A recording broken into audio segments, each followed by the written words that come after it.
Hər vaxtınız xeyir olsun. Mən Notun drop highlighterını istifadə edirdim indiyənə kimi.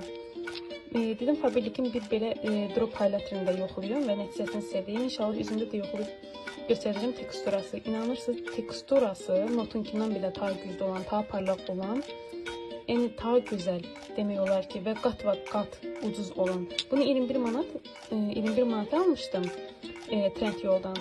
Bunu isə parça demək olar ki 12-13 manat arasıdır katalog qiyməti və teksturası ona yaxın və hətta demək olar ki ondan belə daha gözəl bir teksturaya sahibdir.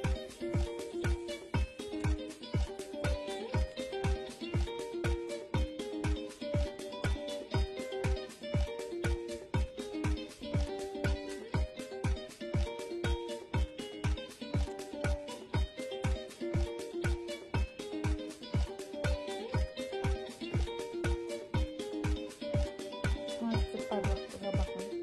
Bu Notunki, bu da Faberlic'in drop highlighterı.